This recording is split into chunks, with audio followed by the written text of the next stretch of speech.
Hi, I'm John Schreiber. For 18 seasons, the New Jersey Performing Arts Center has been the state's premier home to world-class and community-centered performances. We pride ourselves on presenting something for everyone. That's why we're proud to partner with the CAUCUS Educational Corporation to produce One-on-One with Steve Adubato at NJPAC. This unique series features some of the best talent New Jersey has produced. We're pleased to welcome them and you to the Arts Center. Funding for this edition of One-on-One with Steve Adubato at NJPAC has been provided by Prudential Financial's Global Communications Department, TD Bank, the New Jersey Education Association, Cohn Resnick, Accounting, Tax, and Advisory, where forward thinking creates results, the Fidelco Group, NJ Best, New Jersey's 529 College Savings Plan, turn a dream into a degree, and by Josh S. Weston. This is One-on-One. When you first heard that they were doing Charlie Rose and Gayle King, didn't you go, what? People like laughing at others, so I don't mind if the other is me. See, you go right into the character. That's what it is. I'm bringing families together a half an hour each week. Man, I'm doing something special. And so I do feel successful.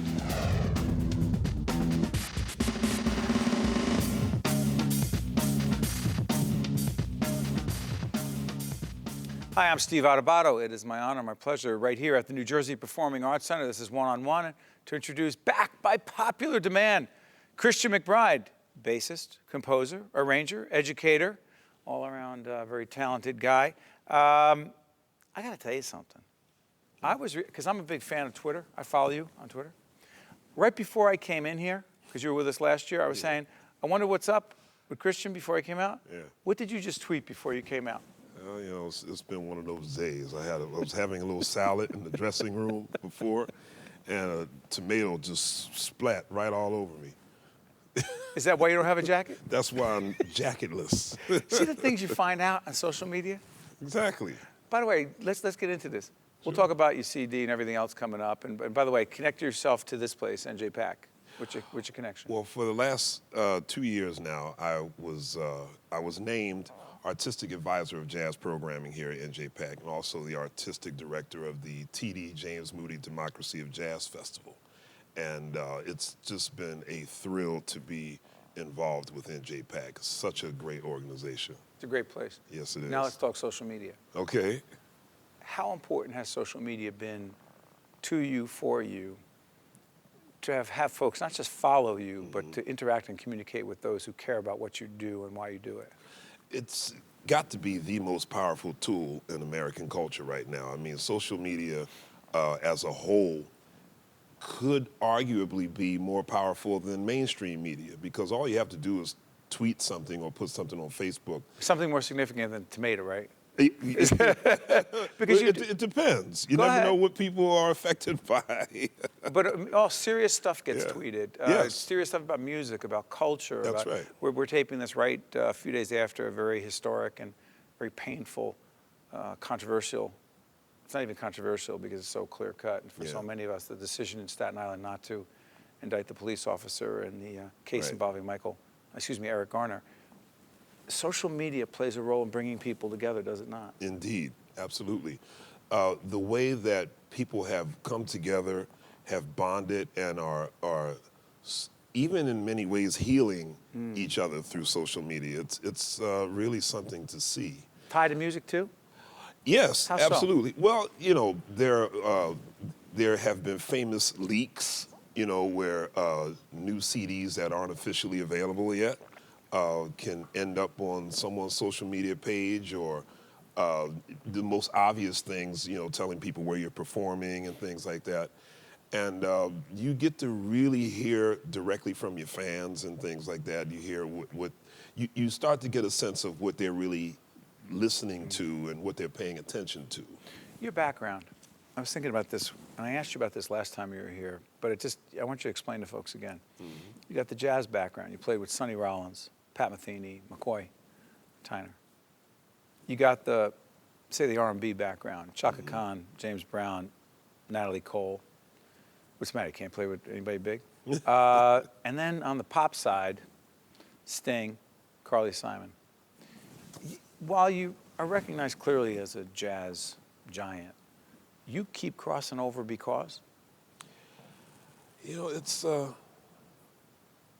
think it's a great thing to be able to say you are a musician. I mean, we all have a particular thing that is our natural musical habitat, so to speak. Jazz. Jazz, for me. Well, actually, I always tell people that R&B and soul music is actually my bone marrow. Is that right? I had to learn how to play jazz. I didn't really have to learn how to play R&B and soul, because that's kind of like, that was like, for breakfast, I would, have my cereal and then like a James Brown on Earth, Wind and Fire record before I went to school. So, I mean, that's kind of like what my upbringing was. But then I fell in love with jazz, and that's what I've always done. But to be able to speak all of these different musical languages, I would think that any musician who really considers themselves to be a true musician, you have to learn all of these different dialects, all these musical languages and styles.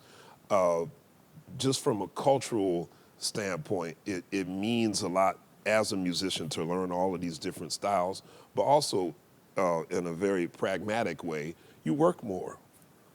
You got more options. You got more options. Bring it back to jazz, though. Bring it back to the TD, James Moody. By the way, for those who don't know who James Moody, yes, what James Moody stands for and why he's so different. Go ahead. Well, James Moody spent many of his formative years here in Newark, New Jersey, and was one of the great bebop giants.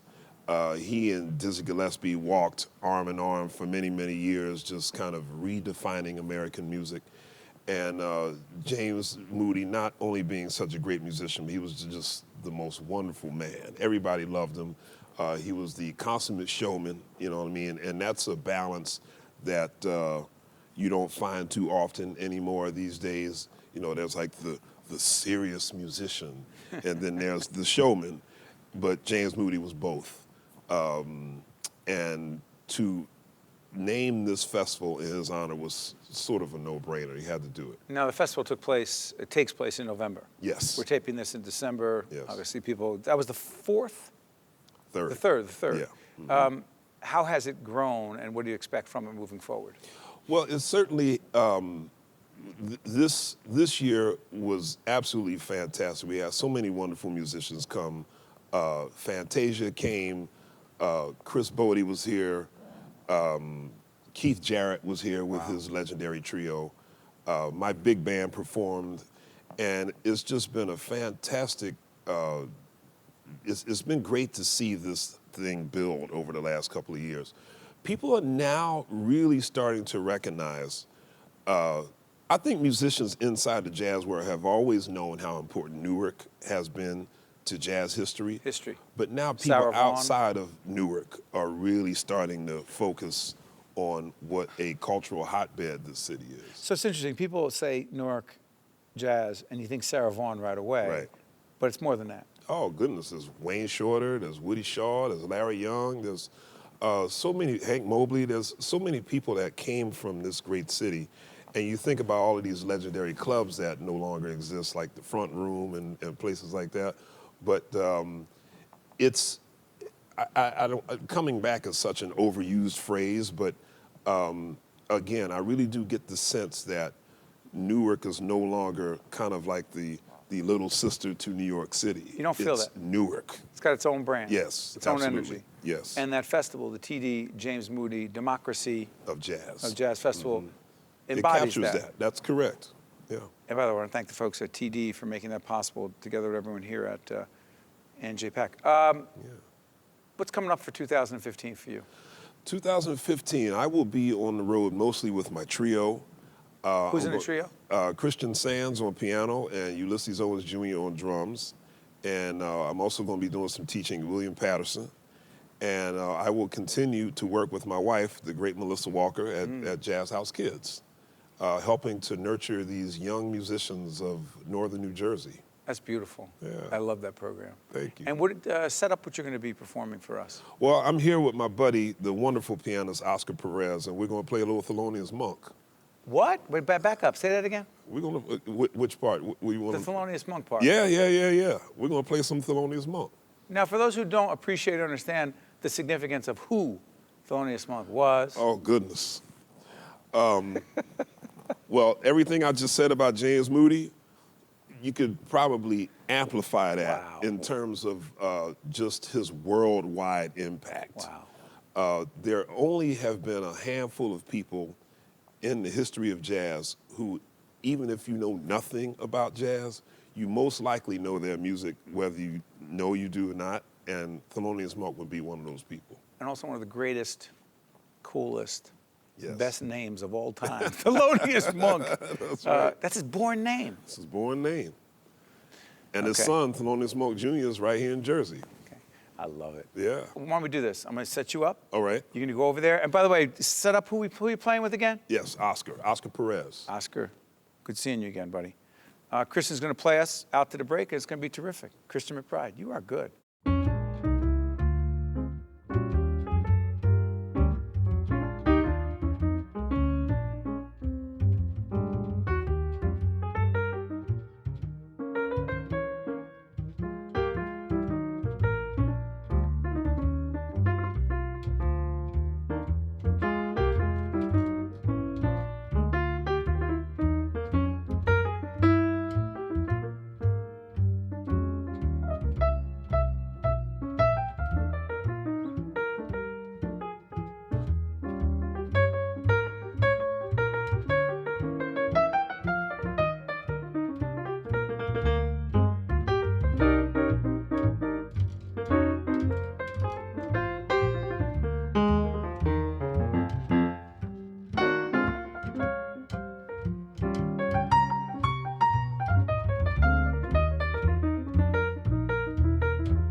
To see more one-on-one with Steve Adubato programs, visit us online at steveadubato.org. If you would like to express an opinion, email us at info@caucusnj.org. Find us on Facebook at facebook.com/Steve Adubato PhD and follow us on Twitter at Steve Adubato. It is our honor to welcome SouthSide Johnny from SouthSide Johnny and the Asbury Jukes, the creator of, you know, it's called the, they say the Jersey Sound, but you like to call it Jersey Soul. Yeah, I don't know as there is a Jersey sound. I mean, everybody's a little bit different. Some people are a lot different. You know, there's a lot of bands, but I think there's a certain blue-collar, chip-on-the-shoulder ethos that goes through most of the music. You know, being from New Jersey was the joke state. Johnny Carson would make jokes about New Jersey, and everybody else did, and it made us much more aggressive and much more determined to prove that we were worthwhile. Bon Jovi said, you are his reason for singing. He always blames me. He blames me for everything. What a great compliment. Yeah, it's nice of John. I mean, I think that he was, when I first met him, he was like 17 years old, but he was bound and determined to be in a band, and he made it work. So a lot of that is his just plain determination. What was going on down at the Jersey Shore. I mean, you grew up, we were just talking right before we got on the air, you grew up in Ocean Grove, not Asbury Park, not Long Branch, but this little town, Ocean Grove, which is I try to figure out, is a Methodist? Yes, Methodist. The Methodist can't Big party meet in town, huh? There's still no liquor stores in town. They have lightened up a little bit. You can actually bring your own bottle to some of the restaurants. But Right. when I grew up, you couldn't have any liquor on the street or have it. I did a Miller beer commercial in the 70s. Right. And my mother and father were still alive, and they were still living in Ocean Grove. And of course, you're not supposed to have any alcohol there. So one of the perks from the Miller beer commercial was a case of beer a month. I don't drink that much beer, so I had it delivered to my mother's house, my mother and father's house. And this little car would pull up, and the guy would open the truck, and I'd come out with 2 cases of Miller beer and deliver it, and all the neighbors would go, oh. You were breaking the rules. I was breaking the rules. Well, they were. They I were, had no, nothing to do that's with it. right. But you influenced Bruce. You influenced. I think we all influenced each other. That was such a cauldron of music back then. Why? Well, everybody wanted to be in bands because it was a way to get out of having to decide what you needed to do for your career, to make some decision. We were all under a lot of pressure. This is the time of the draft, the Vietnam War, and people were saying, you got to go to college or you're going to go to Vietnam. And I didn't want to do either one of those things. Right. And so we kind of got involved in music because we loved it, of course, but also because it gave us something to do to say we're doing something. Was the Stone Pony? No, that was Mrs. J's back then. We had the, what was the name of it? The Upstage Club. But so the Stone Pony came later? A little bit later, yes. There was a place called Mrs. J's, which Was is it now the hot? Stone Pony.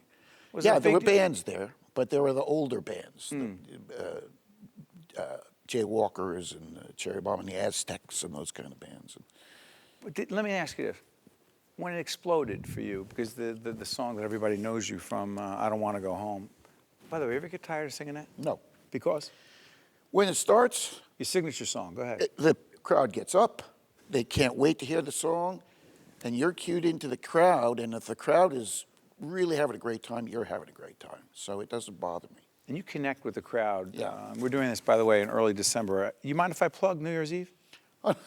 do you mind, John, No, if I'm going to let you do it this once. But just that's this it. once? Yes. This is PBS. We don't like to do that, but I'll do this just this once. I really appreciate And it. you're a big fan of PBS, I know that. Yes, I am. New Year's Eve show, State Theater, New Brunswick. New Brunswick, New Jersey. And also January 9th at the legendary B.B. King's. That's right. We are playing B.B. King's, too. It's a great place to play. What's up with you guys in New Year's Eve? It kind of just descended upon us. We used to do it at the Capitol Theater. Passaic! Yes. And we did it there for like 15 years, 18 years. And then John we did, Scher there at the time? Yes, Wow. John Yeah? Scher, yeah. And then we did it in Red Bank at the Count Basie Theater. And this year we're doing it at the State Theater in New Brunswick. I've had one New Year's off in 40 years, 35, 40 years. And that was the year Steve Van Zandt decided to get married in New York City. And I had to go into New York City for New Year's and go to his wedding where Little Richard was the preacher and Right. Percy Sledge did the song. And it was just Must a have great been a night. scene. It was bizarre. Talk about and your wonderful. relationship with Stephen Van Zandt. He and I always connected through music. When I first saw him, he was playing, I forget what kind of, but just really intense blues rock. And that, of course, was what I was doing too. So we hooked up and we had a number of bands. We played acoustically, just him and I. I had a house with my first wife and he moved in there. He was working on the Turnpike, believe it or not, working a jackhammer on the Turnpike. This great guitar player ruining his hands. And finally, I said, you can't do that anymore. I mean, it was great money, but Right. this guy is a brilliant musician. He's a brilliant writer, arranger, player.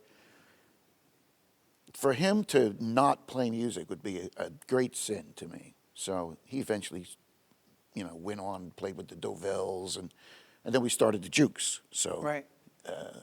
we go way back, teenagers.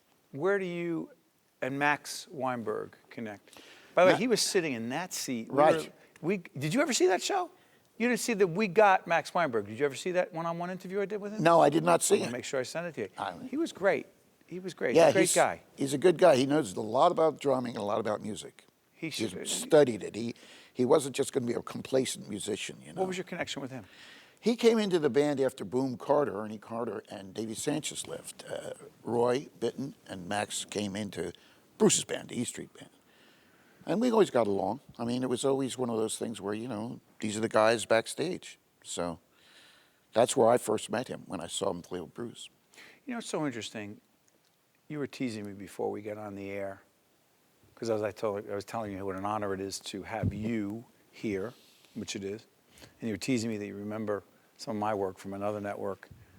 And I was saying to you that, you know, I was hoping people forgot that work. But Why? It was great. That's another story. But here's the point.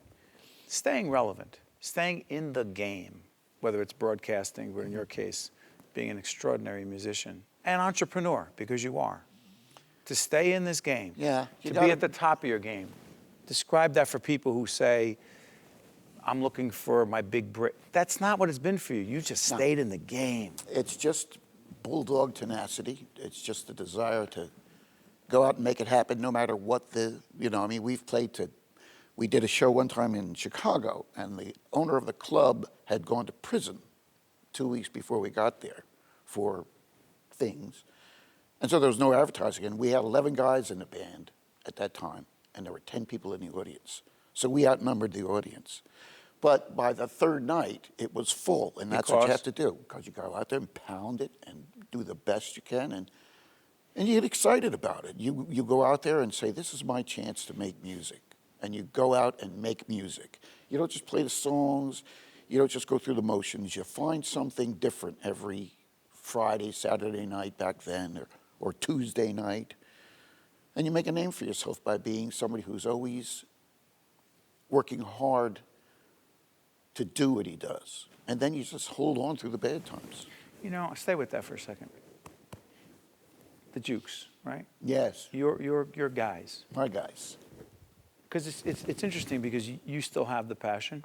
Yes. No signs of any waning of that. Well, some days. Someday, yeah. Well, join the club, right? You know, but it was like that back then too. It's like, oh, you know, you got the flu, you're on the road, you're tired, you haven't seen your girlfriend in 6 months. But you're going to have those moments when you go, I can't do it. But the only way to get paid is to go out and do the gig. Yeah. That being said, here's my thing. Keeping the Jukes together, keeping your band together, how much of that has been on you as SouthSide Johnny? You're the guy. Well, you have to constantly be aware that the musicians need their space too. I mean, we have a situation where anybody in my band can come to me and say, I got a better offer to go play with somebody for 6 months. Yes. As long as they get me a good sub, they can come back and get the gig. So there's a loyalty that goes both ways there. My great saxophone player, John Isley, is going to be with Diana Ross New Year's in Singapore, I think it is. So won't be with you at the State Theater. But I know that he's got me a guy who can do the gig and has already done it a couple of times. And you're okay with that? Yes. Because if you don't get me a good sub, you're out.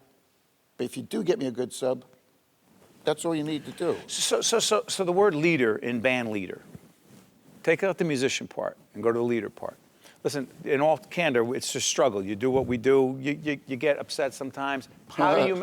No, you're making a face, right? A couple hours ago, I got upset about something happened here. You got to manage your emotions. How do you manage your emotions so that you keep everybody in a good frame of mind? I don't. I am notorious. What does that mean? I'm notorious for screaming and yelling. No, I do not believe that. No, it's true. And throwing things. I've tried Over to what calm kinds down. of things? I once broke $1,800 worth of speakers in the monitors because the monitors were so crappy. And Equipment not working bothers you. Oh. And you don't handle it well. No, After 40 years, you don't handle that well? no. Here's the way I think of it. This guy over here is running the monitors, is ruining those people's entertainment by making me unhappy. So it's his fault. And, you know, that's the way it goes. And then things start flying, harmonicas start flying over there. You're a perfectionist. I don't like somebody getting between me and the audience. What's the thing between you and the audience?